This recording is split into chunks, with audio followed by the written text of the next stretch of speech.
du triptyque républicain, le choix même fait ensuite par la Troisième République, bien après, dans vos propres textes, liberté, égalité, fraternité. Liberté, d'abord celle de l'usage public de la raison pour faire triompher la science, faire avancer le progrès dans la société.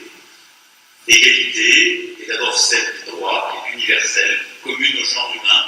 Égalité révolutionnaire, proclamée dans la Déclaration de 1789. Fraternité, naturellement, et ce beau mot résonne avec un point particulier, je le mentionne dans ce cas. Alors que la franc-maçonnerie était l'atelier de la République en quelque sorte, c'est un fait historique. Je l'ai rappelé devant vos frères et sœurs du Grand Orient au mois de novembre 2023. En effet, tout au long du XIXe siècle, l'idée républicaine a été transmise, protégée, dans des loges quand elle était réprimée, menacée, combattue, ou réprimée ailleurs. Elle a survécu parce que se sont levés partout des maîtres et des apprentis pour bâtir les puissances républicaines. Alors je sais que prendre place ici, dans ce décor, dans cette forêt de symboles, pour parler les poètes, nourrira quelques commentaires. Vous y êtes habitués, je crois que moi aussi. Mais je sais qu'ici, vous ne confondrez pas les commentaires de l'après avec le verbe du commencement. Ce verbe qui vous a tous conduit à être présents ici, en ce grand temple, tout se mêle à votre présence visible, la présence symbolique de ceux qui vous ont précédés, pour peu que l'on sache élever son regard vers la lumière. Présence de Pierre Brossolette, le socialiste et le résistant qui préféra donner sa vie plutôt que de perdre des camarades, sa cause et son honneur. Qui donna sa vie à la France et offre aussi son nom à ce temple où nous nous trouvons. Présence de Gustave Mesureur, premier président du Parti radical socialiste, au sein duquel furent tracés des plans parmi les plus importants de notre histoire française de progrès.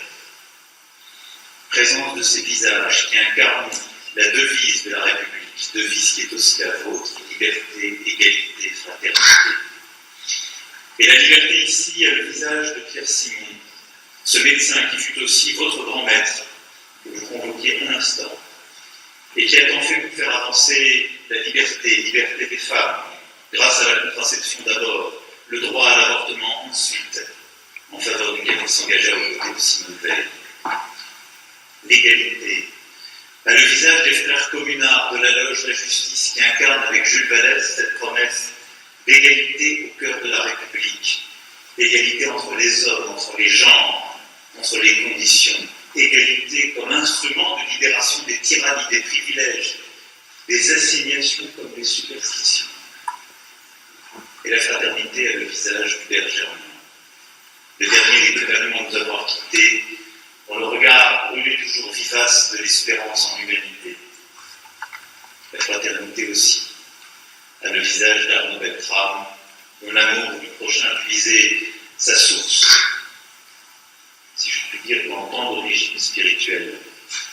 Ces familles de pensée et d'espérance qui composaient en lui une si haute conception de l'homme, elle le mena jusqu'au sacrifice.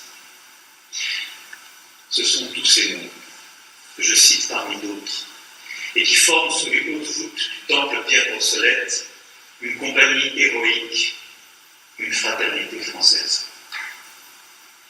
À l'évocation de ces noms surgissent des destins, des valeurs, l'histoire de la construction de l'édifice républicain qui s'est faite aussi ici, entre ces piliers et les ombres lumineuses qui les peuplent. Toute cette histoire montre que la République en franc-maçonnerie est plus que chez elle. Elle est dans son foyer, dans son cœur.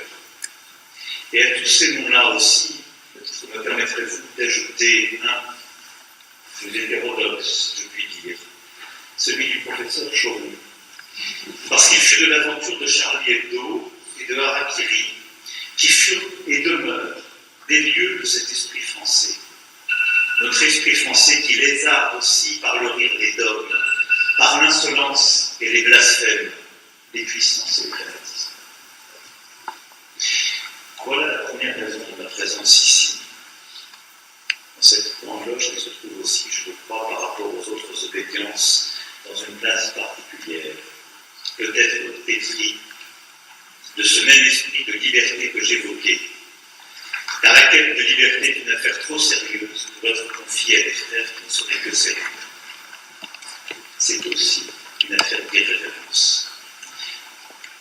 Frère Montesquieu lui-même ne s'amusait-il pas à surnommer le pasteur Exéquier, l'un des fondateurs de la franc-maçonnerie, de grands belvédictes de tous les maçons.